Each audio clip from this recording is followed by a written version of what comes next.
All right, folks, welcome back to the Property Couch podcast. I'm very excited today. New segment, new idea. It's what the people have asked for. Ben, what is it? Property planning case studies, Bryce. We're unpacking stories of people transforming their life, the sequencing, the decisions that they have to make, the problems that they're trying to solve for. It doesn't get any better. We are going to 101 property planning, Bryce. Lifestyle by design, Ben. I'm super excited. Let's rip into the show.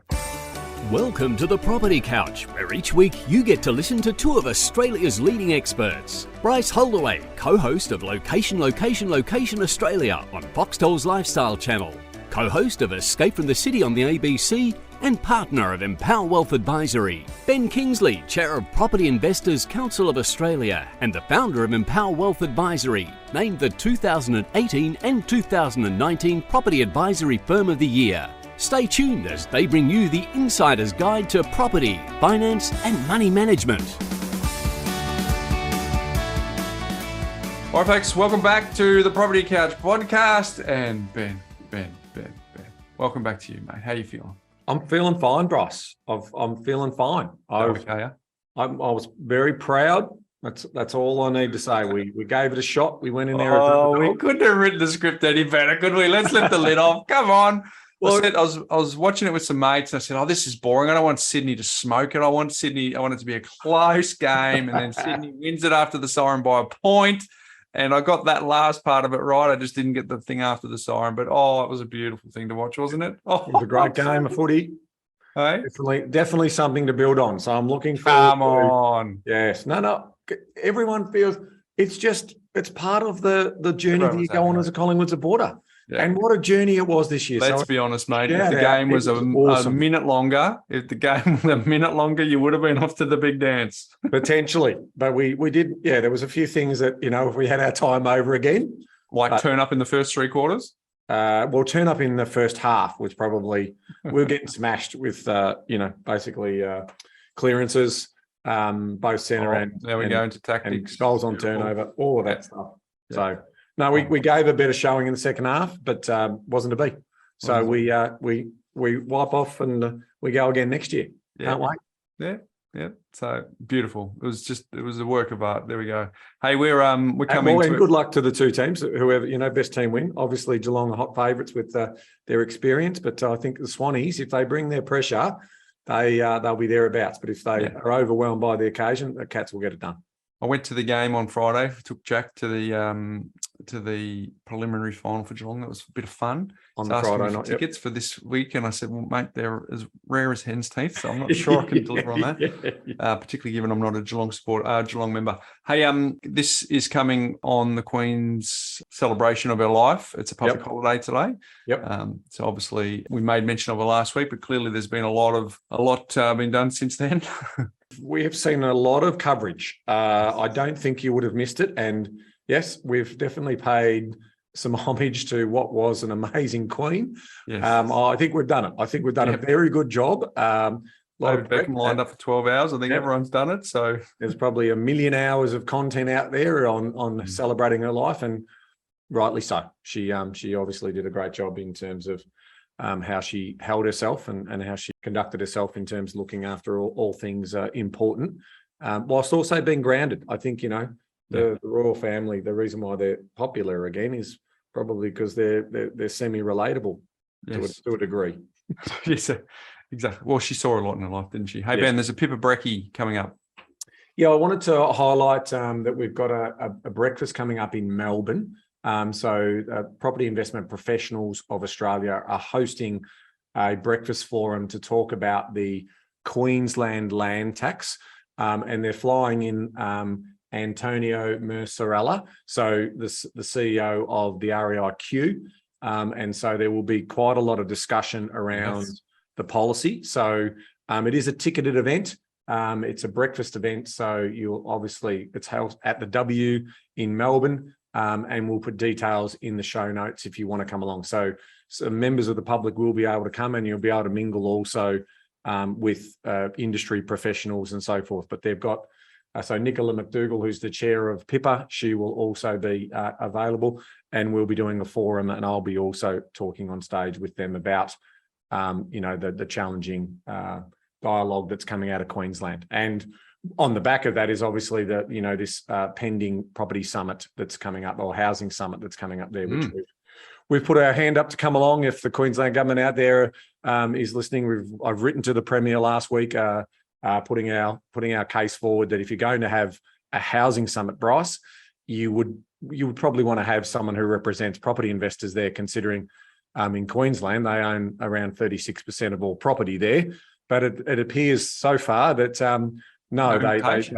well, let's just hope that they get the letter and they understand that, yes, you need someone representing that cohort of people, a pretty big cohort of people, as opposed to just, representing the tenants associations and the people sleeping rough and homeless, because we're interested in having open dialogue. So let's see where that takes us.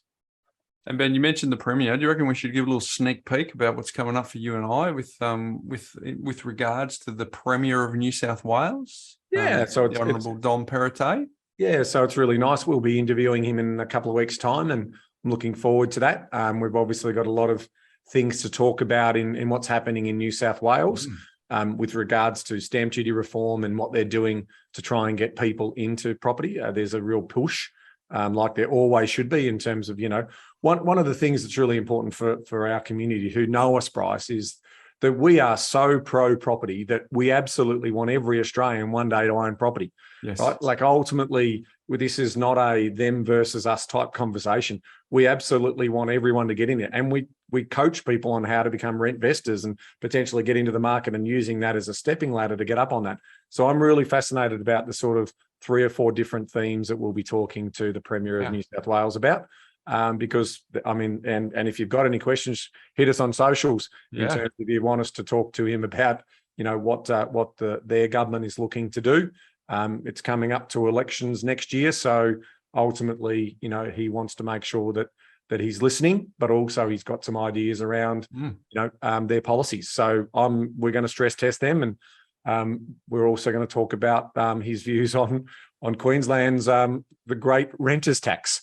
That is also going to affect, unfortunately, renters in New South Wales as well. So we're excited about that. We've reserved a spot on the property couch for another guests all around the country, but arguably the highest profile guest that we've had, Ben. So that is exciting for you and I.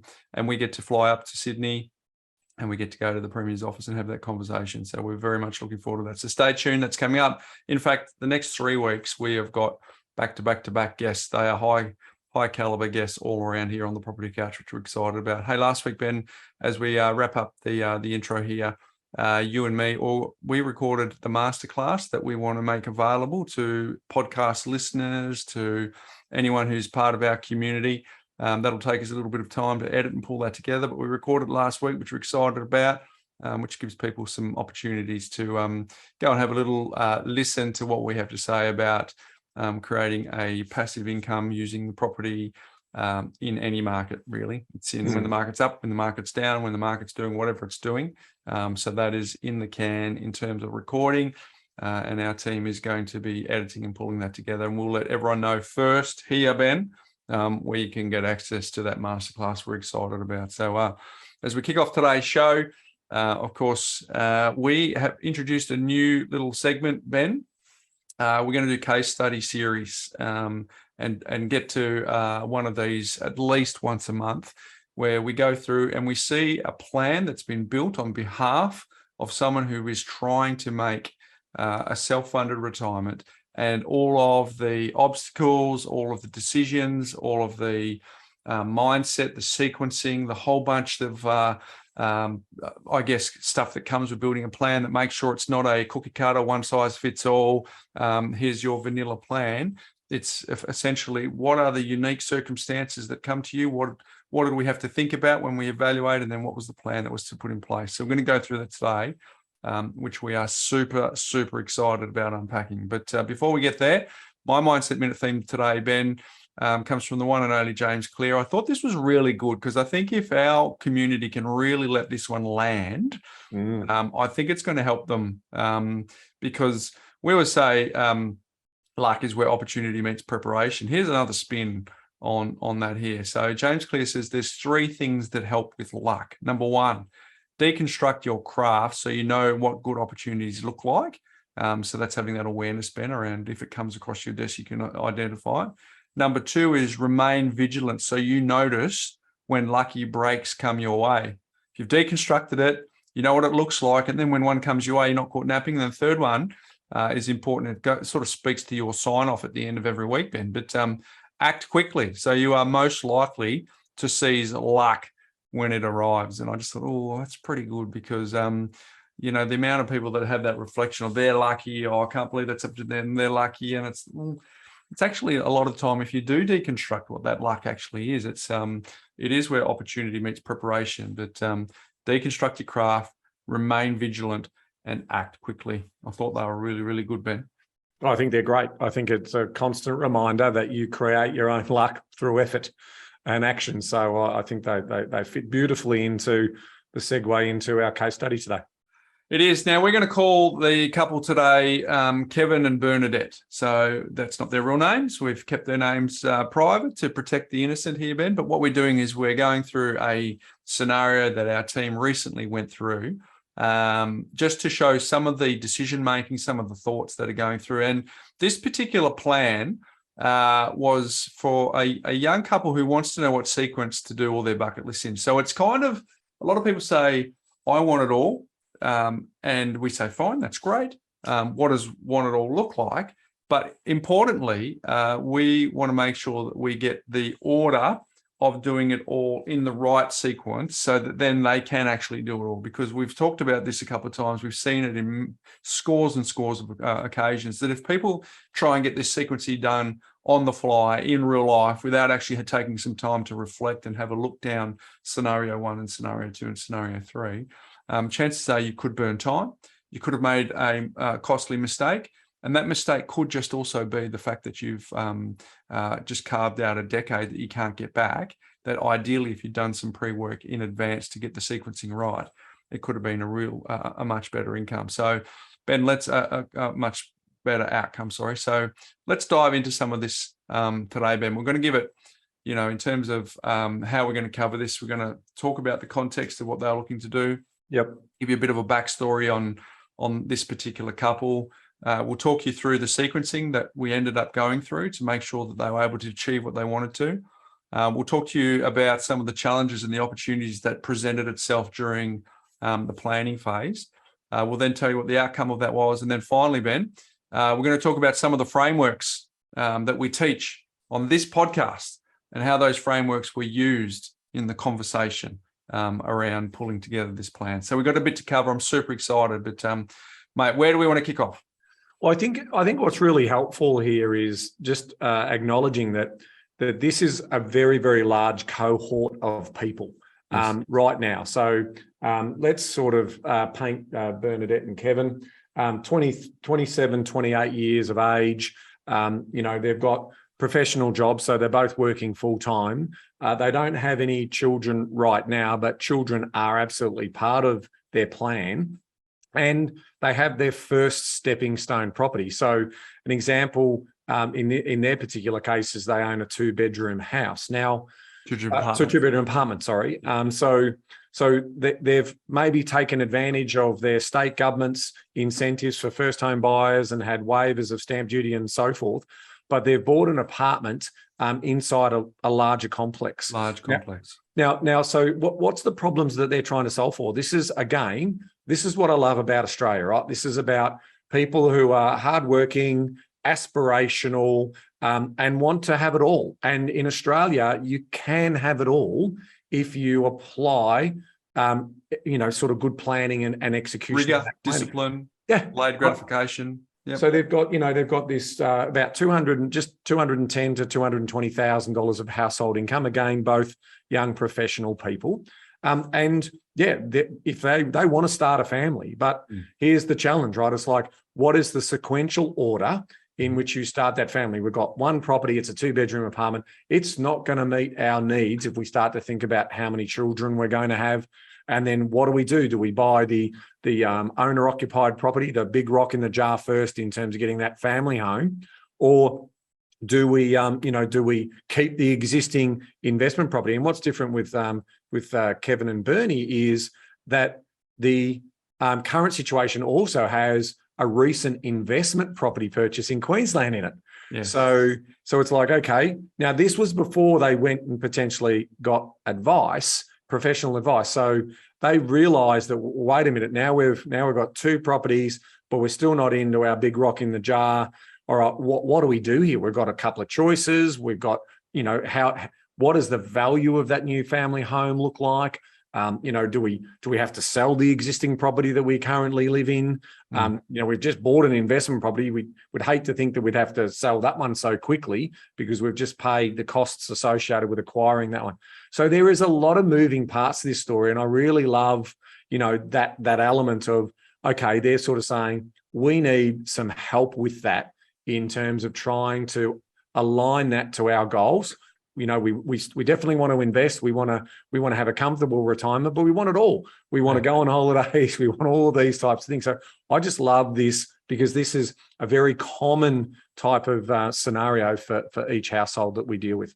Makes the invisible visible too, because quite often people say, well, they grew up seeing that their family and their parents just got the family home. So it's almost this, well, we are going to get our family home. We might even just do that later. And part of the planning process for this particular couple was to just land that plane in a way that said, the further you delay putting that big rock in the jar, potentially without a material change in your income, outside of just traditional increases in income, that would likely get harder and harder for you to do, because I guess the indexation of your income and the performance of the existing properties versus the performance of the property that you end up wanting to have as your principal place of residence, there was a disparity, and that gap would get bigger and bigger over time. Yeah. So part of the conversation, we'll get into it shortly, was, well, how do we actually shore that position up early so that you can actually minimize the disparity between the return on the assets that you've currently got, the savings track record you've got, the income that's available to you versus the typical growth, even at conservative levels, Ben, for the principal place of residence. So that was quite fascinating. But you're right. They were trying to juggle starting a family, having a family home, investing while starting the family. They had a honeymoon that was coming up. So how do we position them for their future goal of getting that family home? And also just give some feedback on the do-it-yourself efforts currently on what it was to build a portfolio. So there was a couple of things that they highlighted was the reasons that they were seeking help. First of all, they wanted that guidance, right? So effectively that roadmap to get to the destination. But they were really keen to drill down on crucial conversations, and having those crucial conversations facilitated by someone who could actually say, well, I'm going to remove the emotion. I'm going to stay objective. We're going to try and map out the scenarios that you're chasing. However, I'm going to lean in on the tough conversations when we need to have them, so that you can know that this is a line in the sand moment. This is, if you make a decision from this point forward, it will have ramifications going down the track. And I want to share this Google Maps analogy. One of our team, Rach, shares it with the team, and I think it's a wonderful analogy to try and understand how this planning works. And so we're borrowing it from her. Essentially, if you can imagine that you want to drive from Melbourne to Sydney or vice versa, there are a number of ways to get to Melbourne and Sydney, but it all depends on whether or not you want to take the coast road and stop and check out the beach along the way, or you want to cut in and see a destination that is on your bucket list along the way. Or you could be someone who wants to get there as quick as possible, or you might have part of it in the car, part of it on the motorbike. Some of it might be with a caravan behind. So essentially it's for you to get from A to B is the goal and the destination, but the journey along the way to get there can be different for a lot of people. And I guess this is the beauty of the planning. This is the beauty of what this couple have gone through. And in terms of making sure that they work out what their itinerary is to actually get to their destination, which is unique and specific to them. But in order for them to get to all the destinations they want to get along the way, they've got to make sure they get those sequences right. So there was a bit in the planning conversations, but I love to build that analogy for the people that are listening to this, Ben, to go, okay, that makes sense. We're getting from A to B, but for a lot of people, it takes different tangents and different pathways to get to that same destination. Yeah, like, I mean, the quickest way to get there is on the highway, straight down the Hume, right? But there's back roads, there's the scenic tour route. So that's why we love the idea that each plan is its own fingerprint. It's its own unique plan that's tailored for every individual client. So us talking about Bernadette and Kevin today, we're actually talking about their particular circumstances and what is driving them in terms of getting there. And their aspiration isn't even $2,000 a week. They're currently living on around sort of $65,000. When you take out their mortgage debt, $65,000 is their current sort of living costs. And when prompted to ask, well, how much more do you want to spend? It was like, well, we don't really miss out. That's enough.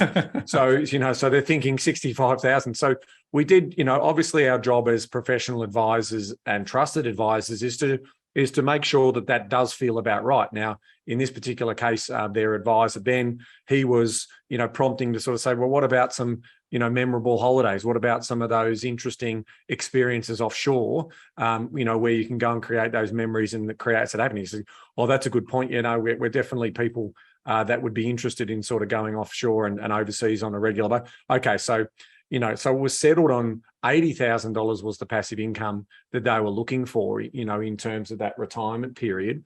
And we were also sort of thinking about, in Kevin's case, not finishing at 60, but working part-time, just one day a week to keep his mind active up until 65, where Bernadette was happy to sort of tap out at 60 and obviously go and do some other things with her time. So that just sort of gives you some idea at, sort of 27, 28 now. They're in pretty good position in terms of solid incomes. They already own 2 properties, but there's a problem with one of their property stories, which we're going to address in a minute. But back to your point around this navigation. I mean, at the end of the day, by getting professional advice, they're saying that guidance is hopefully, it's never any guarantee, guys, there's always risk, but hopefully it's going to improve to minimize the mistakes they make and make every post a winner. So when they do design their sequencing, we're trying to design that sequencing that one is realistic, affordable, has those buffers, those safety nets, and redundancies that are built into them, but gives them a line of sight and making the invisible visible. And that to us is, where the gold sits in terms of that. And then trying to optimize as part of that sequencing, we're trying to get them back on the freeway, using that analogy to get them to Melbourne quicker or to Sydney quicker. Once we know what we've got in terms of the important elements, it's then about using that money to its optimum level. Whatever's surplus left over, we can then start to put that to work. Yeah, so there's a couple of big ticket items that we've tested here. One was they had a big holiday around their honeymoon. 2, they wanted to work out 2 versus 3 children whilst building the portfolio. And 3, they wanted that family home. So there was a couple of scenarios that we tested. What happens if it goes down the path of having 2 children? And what happens if it goes down the path of having 3 children? Now, the outcome is they settled on the 3, but there's opportunities for them to reflect on that as they go through the family growing. So first part of the sequence, Ben, was there was an important event for them, which is their honeymoon, right? So that's important. So they needed to make sure that they did that. That's builds the memory, sets them up, solidifies the relationship through that process. But clearly that was something that needed to be put in order early. That would take a bunch of cash flow. That was important, but they did have a certain level of cash savings within their household, between 1 and 100,000 in cash. So they were able to pay cash for their honeymoon, which is great. But it sort of led to so that's a lock, and then it led to the question around the property that they owned. And this was interesting because we rarely ever suggest that someone sells a property, largely because of the recycle costs of getting out and in on the next one. It puts a lot of pressure on the next one. So can it be repurposed from growth away to yield? So we run through all those scenarios to have selling as a last resort. But interestingly, on this one, it was in a very large complex in the southwest of Sydney. And when asked to put a capital growth figure on that particular property, that 2-bedroom apartment, you hinted at it earlier, the outcome of that was to put 4%, but not with a great level of confidence around that, given the density, the location, and I guess the owner occupier, the lack of owner occupier appeal long term, given its density. The ultimate suggestion was to sell that property whilst retaining the current investment property, so that they could free up the cash flow, free up the borrowing capacity in order to make their next move, Ben. Yeah. So here's the context, right? We've got a $550,000 2-bedroom apartment in Sydney, in the suburban area of Sydney, but in a high density complex. Southwest of, yep. Yep. We paid $555 for it. So in 2019. So it's actually done nothing in terms of its growth. And you don't need to talk to us about, what we say around sort of some of that high density and the risk of oversupply. And sometimes the timing of that, even in Sydney, can sometimes not yield you any great results. Now, even if they've got the stamp duty benefits and concessions from government and first home owners concession. So, with a bit of luck, they haven't paid any additional other than the sort of 555, but they're going to net out of that property for around the same sort of price as what they got in it for. So not it's provided accommodation for them. That's great, but they've been servicing a mortgage. So there's red ink on that deal. But here's the reason why. One of the things we need to spell out here is they've done their research, and a property that they were looking to have as a family home was going to set them back around 1.5 million. So that's what we're rowing towards, right? So when we're starting to think about the big rocks in the jar, we've got this option: $1.5 million property today, moving sooner, or if we're going to wait until we start having children, here's the kicker: that $1.5 million property is going to be get more and more unobtainable the longer the time is elapsed. So, because ultimately that $1.5 million property in say 5 to 7 to 10 years is going to be in excess of $2 million, and you've got to take a debt on that particular property. And this is the classic arbitrage again of what is the existing property going to do, and if it's not going to grow at a set rate, and then ultimately you're not going to get the yield or equity out of that property that you need to then go into a property that you're trying to get into. Well, that's the trade-off. You're basically saying that we believe that if we owned land, in an area that we're happy with a $1.5 million combined house and land price together, that's what we want to go after. Now, we've got this investment purchase that is an X factor that we've also got to consider. And that's been recent. So which one do we sell? Do we keep the investment property and then sell the owner occupied property? Because what we do know from a servicing point of view, can't do it all. Can't buy the 1.5 That's million. important. That's an important point. Correct. So even though we had 115 in cash less the 8,000 that we just spent on the honeymoon, and even though we've got the 216 in combined household income, our peak borrowing capacity is going to be now as well, because we haven't started having children. Because the moment we start having children, we're going to go down to one income. We're also got an additional dependent child, and that's going to hurt your servicing calculations as well. So this is the time to move. This is the time to act. And if I think about the market, and if I say this more generally to those people who may not necessarily be relating to this couple, if we look at all the data, about 50% of transactions happening at the moment are upgraders and downgraders. And that's because this is a really great time to be moving property. It's certainly, if you're trying to upgrade, there is no better time. Less competition on the buying side, and if you've got the fortunate position to be able to afford the debt, then this is where you get to trade up.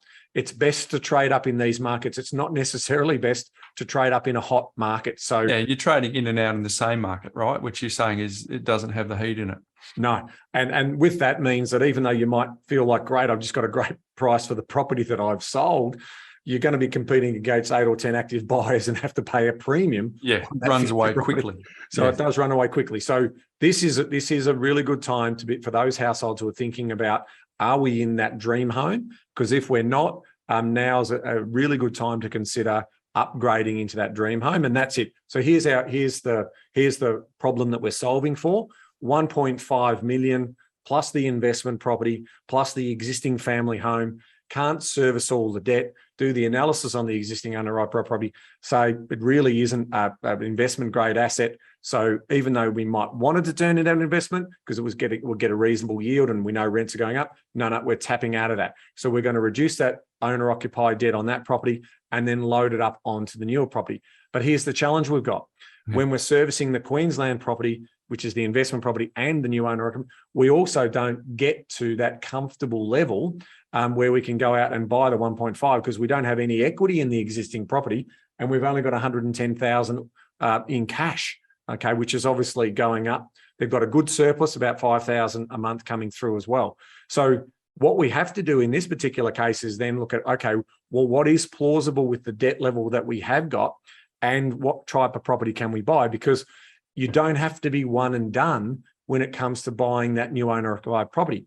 So what Ben proposed as one of the ideas when you're in that sort of scenario building session and that problem solving area is, well, what if we buy something worth 1.15 million, right? Get the location right, but the property itself we can potentially add value to. So that was, and we can kick that can down the road for several years before we actually then potentially build the extension, the second story or whatever that may look like to be able to accommodate, because we don't have any children yet, but if we're planning for 3, we need to be thinking about that story as part of that. So that's the sort of scene setting and hopefully building up the sort of the scenario and the sequencing if you want to take it from there, Bryce. Yeah, because you can see that what they're thinking, okay, if I've got kids, I need the space, the 2-bedroom apartment won't actually work for us. But it's classic buyer's decision quadrant, what's happened here, because location, price, size of the land, they're the 3 variables that they didn't have a lot to play with, right? So the last thing becomes quality of the dwelling. So they've gone and got a renovator rather than having something that's already been done by someone else that gives them that opportunity for all the reasons you just spoke to, that they are in the cycle of life that allows them to compromise a little bit on what the touch and the feel of the house looks like so that they can actually work up towards the property. Because there is then within the plan, we factored in a renovation. But here's the deal. We put the $1.15 million principal place of residence in. And then subject to nature playing a part in this, Ben, but they've planned to have children in 2025, 2028, and 2030. So that's effectively the next 8 years starting to build a family of having one investment property already in the portfolio, buying the principal place of residence to the level that you just talked about, and then factoring in a $400,000 renovation that they would use via an equity release to actually get the property to the level that they actually want them to do, that they want it to for their standard of living.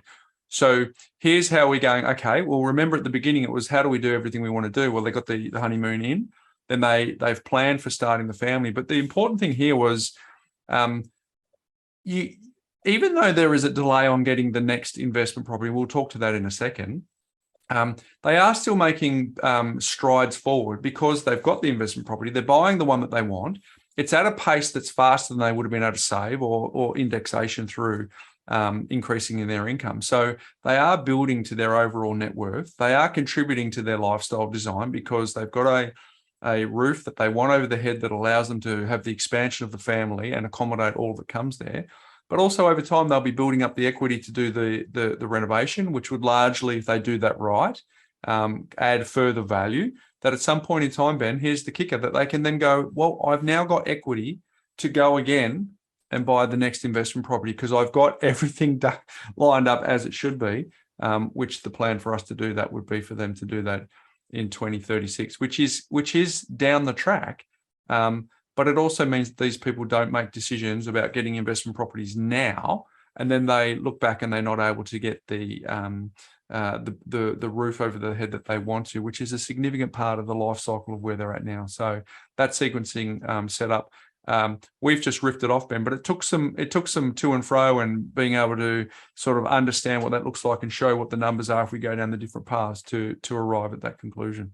That's right. And in today's dollar terms, that renovation is $400,000. So that is a reasonable amount of money that you'd be looking to do that. And those renovations are set for around 2034.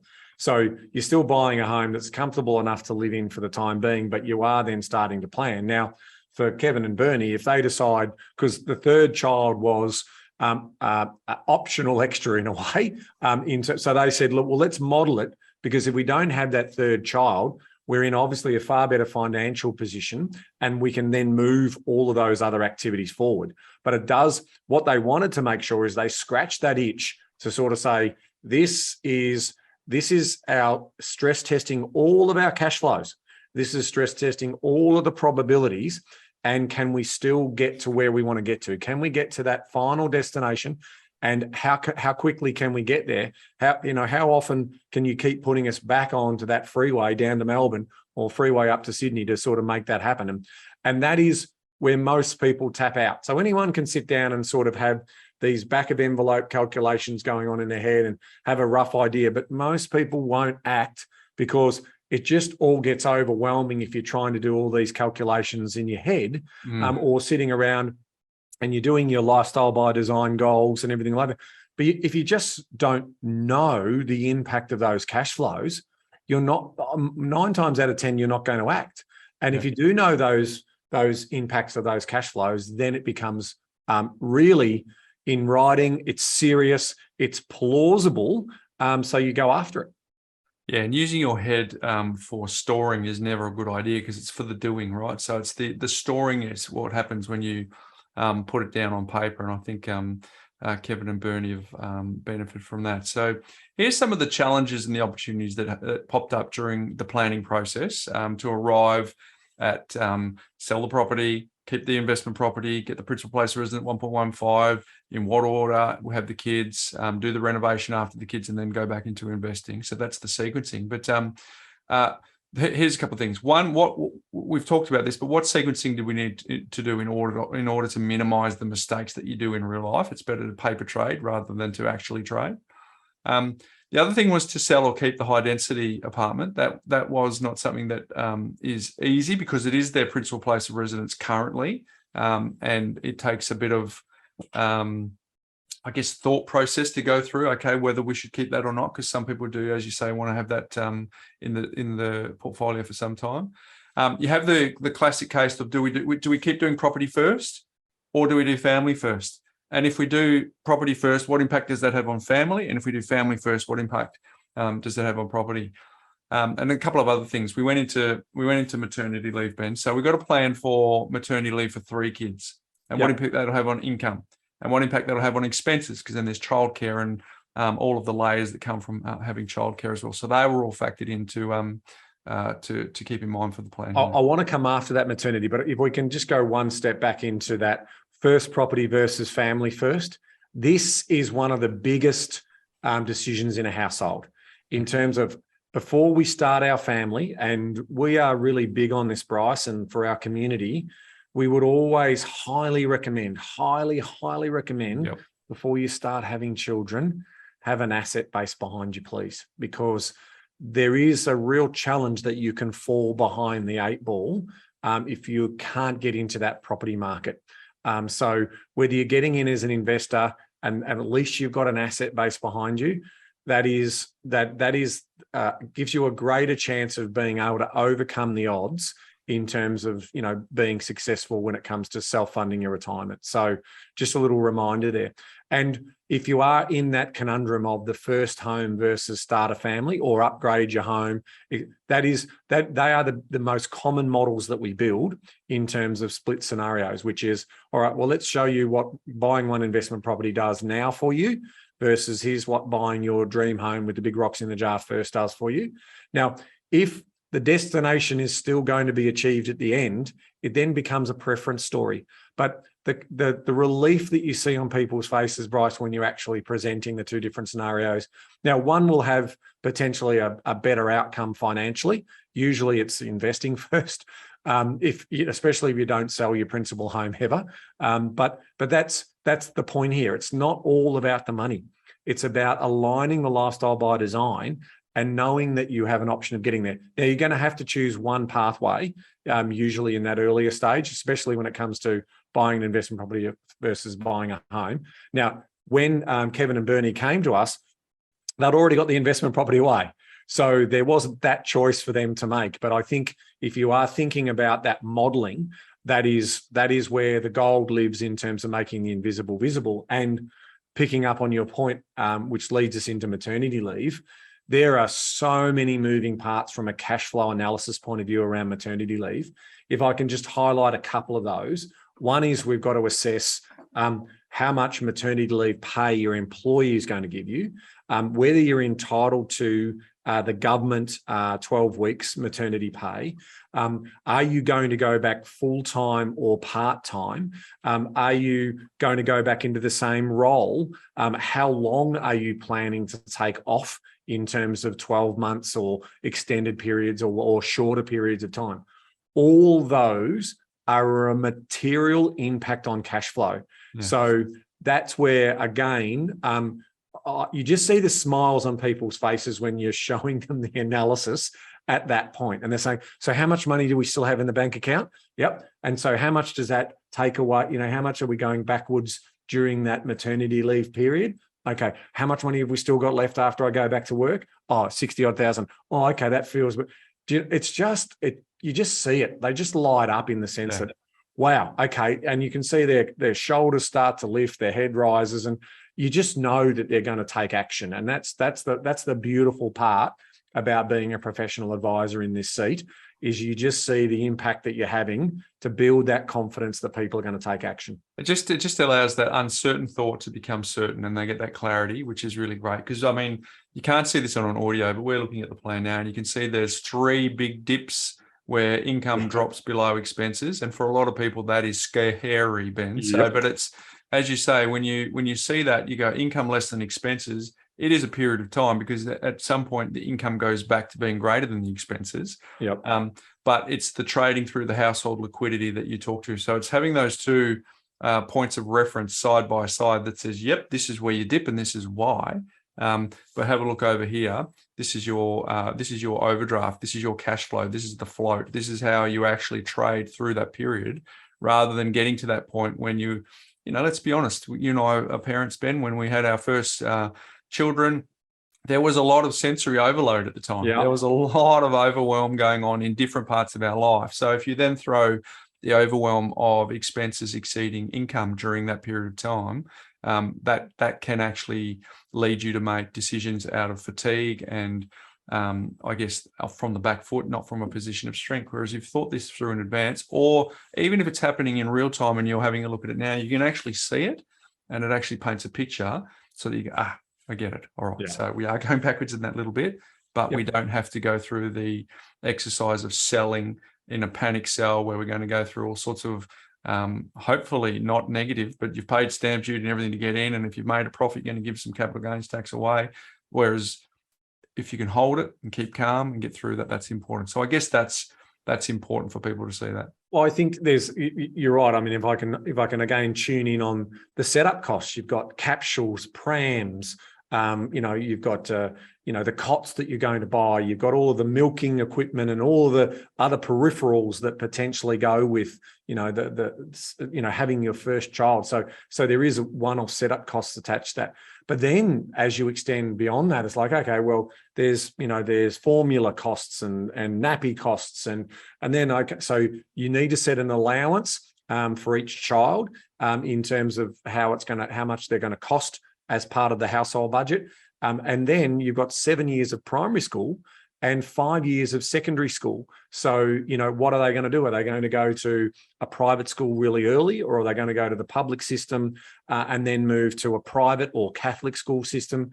And in Kevin and Bernie's case, they're planning to put them in the public school system for primary school, but then move them to the Catholic school system for their secondary school. So that is where we'll also allow a higher cost in terms of during that time as well. So the arrival of Bernadette's income coming back in when she joins back to the workforce is a welcome relief, but those costs just keep rising as those children get a little bit older. So again, stress testing that against the idea of optimizing, getting back on the freeway and optimizing for the best result in terms of how much we can afford to pay for the renovations, how much can we afford to pay for that next investment property when we're going to buy that into the future. They're all modeled in because we're buying that in future value terms, and the debt is going to be picked up in future value terms based on the index modeling that you're also doing.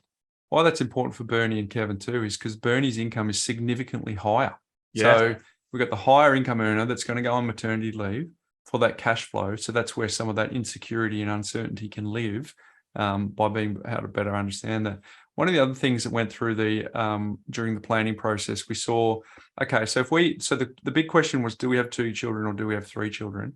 The plan ended up being on 3, but also knowing that if life gets in the way or whatever, they may choose after 2 that 2's enough, or whatever nature has in store. That after 2, you're no longer one-on-one, are you? Right? It's like, well, I'm a parent of 2 kids, not 3. But when I talk to parents of 3 kids, their conversations are bigger cars, bigger houses, more expensive holidays, all those sorts of things, right? So that is something that's factored in on the upside for that planning. But also says that if you did end up settling on 2 versus 3, well, then the reno can start earlier. You may need to factor in a lower renovation because it's 1 less bedroom. There's all these what if scenarios that you get to play with so that you are forewarned and forearmed. And in this case, 3 children is the desire, which is wonderful, and it's been planned for. So I think that's really important. Some other stuff that came up during the planning process was lots and lots of split loans, Ben. So in terms of tidying up the structure around the borrowing to keep it simpler. Yeah, there was definitely an observation of all of the ways in which money management was being handled. So it's a really simple way to collapse all of that into the Money Smart system and have the one primary account. And obviously with the investment property, pumping the rent into that and servicing the debts and the repayments from that particular single account. So we can tidy up. I mean, as you are going to be parents of 3 young children at one period of time pressures are going to be real. There's no real need to, we know with Money Smarts, there's not a lot of work that you need to do once you get it established. So we would definitely collapse all of those into more sequential, easier to manage, easier to see line of sight on the financial situation, because with the one primary offset account, we would know in an instant. We don't have to sit there and sum up 9 different splits and calculate all those to see what our cash balance is.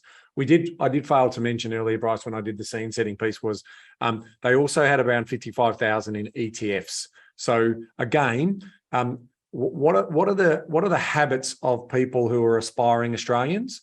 They're putting their money to work, and in this particular case, yes, they got a property portfolio that they were building, and they also had some shares in there. So they weren't leaving it up to fate. They weren't leaving it up to just super.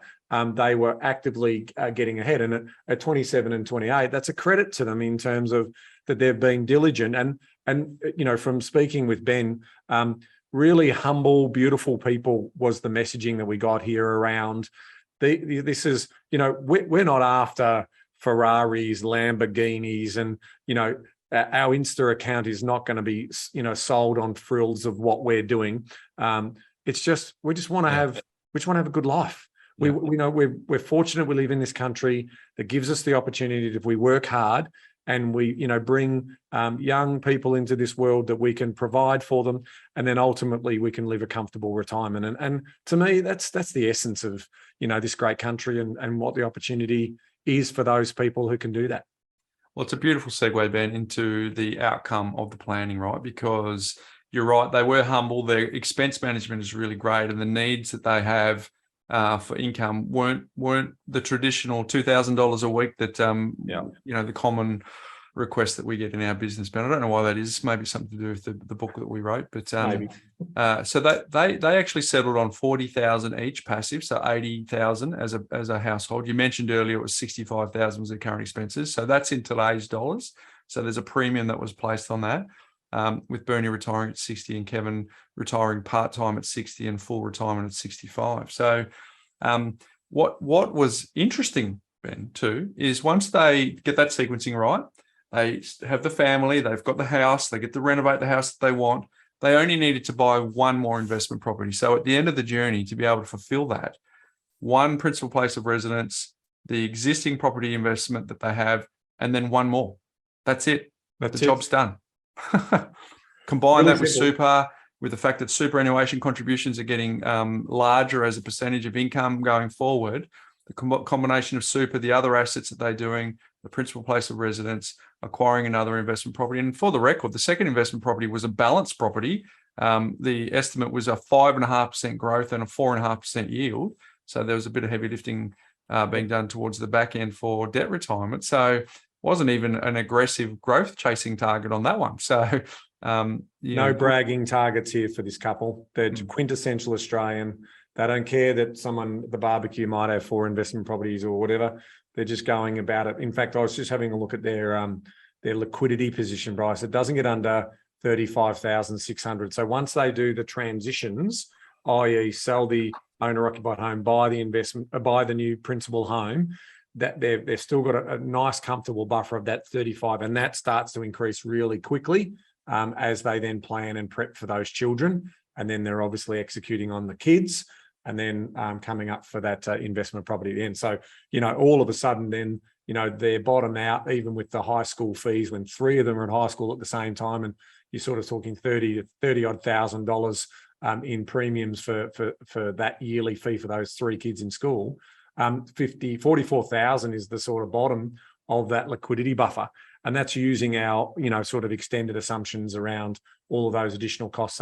And we model with interest rates at a higher level than the retail prices as well. So LVRs sit really comfortable also as part of this story. So it just is a really nice, comfortable model, redundancies built into it, provisions built into it, and they're coming out the other side in damn good shape. So a few frameworks that we used, folks, in terms of this plan for your teaching and for your learning, as you, for some of you that have been around for a little while, heard a bunch of our frameworks. We talked about the big rock in the jar. It's a significant part of everything that we've been doing. And if you don't understand the big rock in the jar, just go and Google it, Ben. There's a wonderful analogy that explains if you don't put the big rocks in the jar first, they never get in. We talked about, we didn't talk about it, but there's a 5-step process to clarify, evaluate, plan, implement, and manage. So this whole process is going through that 5-step process. We also have the 4 levers: time, target, income, and expense. We use that. We further expanded out on Rachel's analogy around the Google Maps analogy, but, tinkering with time and target, our income and expenses to create that unique roadmap from A to B for this particular client. We talked about the buyer's decision quadrant around where the compromise needed to be able to actually get that big rock in the jar, Ben. We also talked about the importance of investment grade assets versus not investment grade assets, with the decision to sell that Southwest Sydney property that they currently live in. So it kind of highlights that if you have your own home too, Ben, that's not quite performing, it gives you another set of decisions that you need to consider and put into the mix, given that there is a capital gains tax exemption on your own home, if that's something that you need to consider. And then the last one, Ben, I want you to talk to is around that 4 steps of building a portfolio. So what are they? Yeah, so I think the first one is the time we've got, right? So ultimately, the time we've got and to take action as soon as possible. So you've got line of sight on your potential and your opportunity. The sequencing piece is naturally going to fit into cash flows. So when we talk about the A, B, C, D, remember we've got asset selection, borrowing power, cash flow management, and defence there. That's also in our frameworks here. So that sequencing part is in there.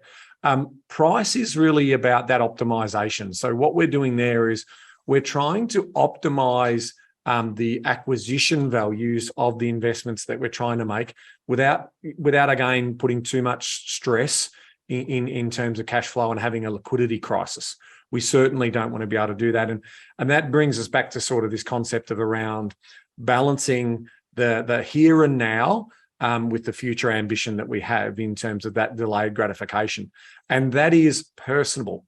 That is so unique to you. That is your fingerprint on what you're trying to achieve as an individual or as a couple as you're trying to build that out. And that is, we would expect that is best practice as a professional trusted advisor who would be taking you on this journey as you start to think about risk profile, appetite for debt, confidence in your job security. All of those things are molded in to that discussion. So that's why, what we've wrapped up in maybe 15 minutes takes, several weeks in terms of, several meetings and quite a detailed financial analysis initially, in terms of we need your financial position first, and then we're really drilling into prioritizing the order of importance of key goals and objectives, aka lifestyle by design, and then we're going about our business in problem solving and unpacking that story for you and making the invisible visible, which gives you that confidence to act. Well said, Ben. Today's case study was in response to the feedback that we got from our TPC community, Ben. We put out a survey and asked, what did you want us to cover? And they said more of this. They wanted to see behind the scenes, lifting the veil, having a look at the thought process that goes into the sequencing, what order, how we do it. So, folks, we'd love for you to let us know what you thought about this. We certainly enjoy doing this. We plan to do more going forward. So that we can give you some of the principles and the frameworks and the teachings and the thought process that goes through, and some of the questions that you might be wrestling with in your own head, to help you get some clarity and get the thoughts out of your head and ideally onto paper. And with that as a segue, Ben, we have got summer series. We are in the shadows of the summer series. So I just want to have a little shout out to anyone who would like to come and share their story with you and I. It is a joy for you and I to sit here and riff it off today like we have, but it is a super joy for us to do it live with the people that are actually experiencing it and get the backstory from them. So I certainly want to encourage anyone who's listening to this and have a little pang in their gut where they go, I think I've got a story to tell.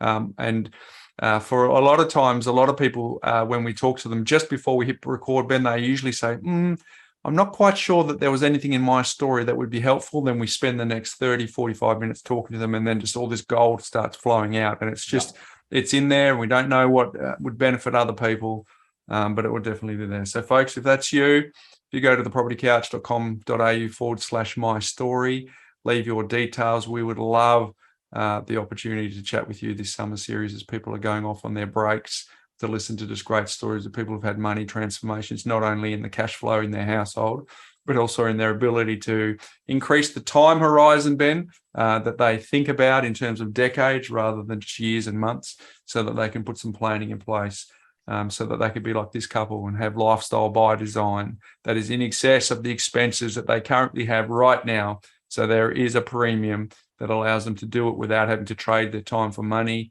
They've actually traded their money back for time, which is really, really significant. So lots of fun there, Ben. I can talk strategies and planning all day, Bryce, because it just reduces the amount of mistakes you make and it gives you the confidence to act. Hang in there, Ben. I'm coming for you next month. We're going to do another one of these. Hey, my life hack today is Google Lens, Ben. Have you used Google Lens where you're in the Chrome platform, and then you go and do a search and a picture comes up? Let's just say a picture of Michael Jordan 5s, Ben, for example, pop up on the screen. Is that the ad that I've seen recently where the girl's got the little the wrestler? She finds that unique little wrestler character and uses the Google Lens. Yeah, maybe. I don't know. Okay. Your story, if you let me know if it is. But basically what happens is what you do is you right-click on the image. Yeah. And then there's a option to say click search image with Google Lens. Ooh. And then Google Lens will go on. So instead of searching for words, it'll search with the image, and then it'll go, and on the right side of the sidebar, it'll come up with options where it's gone and just got its little spiders out in the web and said, this is where that image pops up. Then you go, oh, maybe I can go and get those Jordan 5s at that store. Or in my case, Samuel's looking at the Incredible Hulk figurines, and he goes, Dad, can you buy me that for Christmas? I'm like, well, wouldn't even have a clue where to find it, buddy. So now I just right-click, use the Google Lens. Clever. And search it off. So that crew at Google, they're pretty smart, Ben. I don't know if you've noticed, but they do some wonderful things. On the flip side of that, it's scary what they know about us, and we won't go down that rabbit warren. But there you go, folks. That might be something as we lead into the festive season, the holiday season, where you might be looking online for certain things and you need to know where the source is. Give that a go. Might help you out. I was wondering whether that was an app, but it's not even an app. It's just in Google Chrome, mate. Google, love it.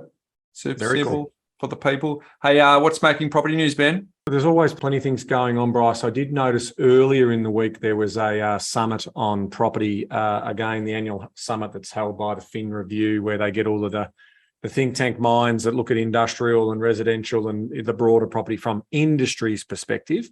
And I noticed that there's a story there about building on the back of Treasurer Jim Chalmers' call out to super funds to, with the $3.4 trillion that they should be investing into build to rent properties. Oh. But in asking some of the experts in the room, did they have an appetite for it?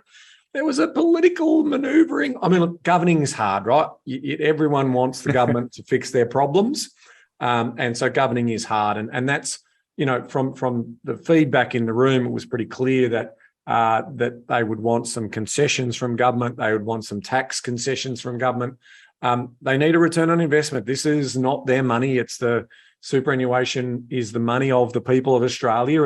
And so right now, build to rent on scale doesn't stack up in this country because of the tax regimes that we have. And that the consequences of that are that affordable rental and social housing is challenged because, that was abandoned by government some 2 or 3 decades ago, where we're now paying for that.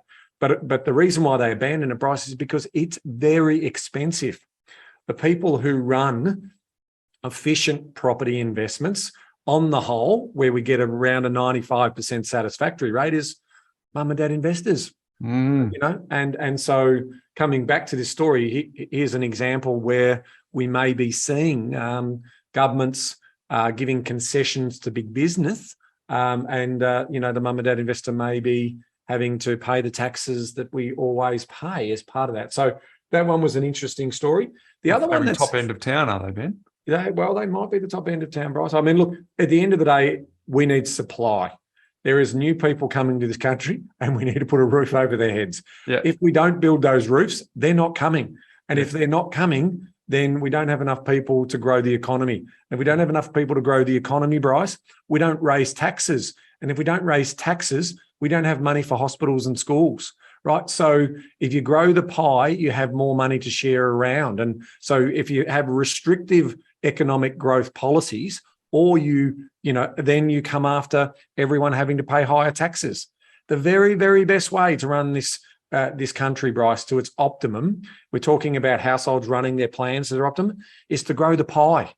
Grow the pie, not to necessarily take more taxes off everyone, is to grow the pie.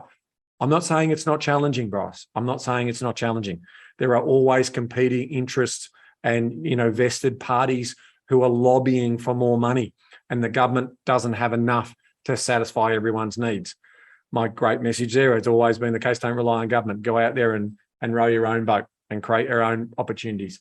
So that's one story. The other one that is starting to show some signs, Bryce, is auction clearance rates. Now, I mentioned this to you privately a couple of weeks ago, but it's becoming clearer that we've sort of found a bottom at the moment in regards to where clearance rates are finishing up in that sort of mid to late 50s. Now, that just basically says that there's a confidence there that the amount of properties that are going to market, they're finding buyers. That's not to say that the price correction, in terms of values, are coming down as reported. But remember, we talked about the quality of properties that are coming to market at the moment aren't what you would normally see in a rising market. So that is going to impact in terms of median prices as well. But if we see the RBA, and we're talking probably about a probability of 60%, 65% of another 50 basis point rise in October, followed by a 25 in November, and then maybe a pause. But if we get a 25 and then a 25 as a move from the RBA, I do believe that we'll probably find some confidence in sentiment when it comes to property, especially given that we're obviously seeing a bit of activity in that auction clearance rate, where we're starting to see more of that. And that's our quickest read into Melbourne and Sydney markets. The other markets, they're not, in terms of the numbers, they're not statistically relevant. So you take them as a grain of salt. But certainly around Sydney and Melbourne. Now, of course, with the Queen's public holiday today, we've got very few auctions this weekend. So you wouldn't be looking at this weekend's results. You want to start thinking about them into early October in terms of where those auction clearance rates are, in terms of have we found closer to a floor. There we go, folks. So there's a bit going on in the property market, as well as covered a fair bit of ground today too, Ben. But it's always fun, and it's always good to have a public holiday too, Ben. Back-to-back public holidays here in Victoria. Yes. But for the rest of the country, they're back to work tomorrow. All right, mate. Well, at the end of a big show, I want to throw to you and say, mate, until next week. Knowledge is empowering, Bryce, but only if you act on it. Well said, folks. Stick around for a great guest next week too. See you then. Hey guys, Bryce here again. Just want to catch you before you go and let you know, if you're new to our community, there are a lot of episodes to catch up on, but it's really important that you start from the very beginning at episode number 1. Because episode 1 through to 20 share all of the foundational pillars and frameworks that you need to know to get the best out of listening to this podcast. So I'd recommend that you start there, and the little tip is to maybe start on 1.5 speed. Now, for those of you that are time poor and don't have time to go back from the beginning, don't worry, we've got you covered as well, because we've created a binge guide that goes through all of the details and makes it easy for you to read and get up to speed very, very quickly. So if you go to thepropertycouch.com.au/fast track, you will be able to download that binge guide and you will be up to speed in no time. And whilst you're there, I've got a few extra goodies for you, because we have our top 5 frameworks that you'll learn on this podcast, as well as the Make Money Simple Again ebook, which will help you with the foundations of basic money management, so you'll have everything you need to succeed in building your own lifestyle design and getting the best out of this podcast. Now, just a reminder that anything that we cover on this podcast is not considered financial advice. We certainly recommend that you get your unique circumstances looked at by your individual advisor, and everything we talk about is just general in nature. But folks, I want to encourage you again to go to thepropertycouch.com.au/fast track, and you can go and get all those goodies and catch up right away.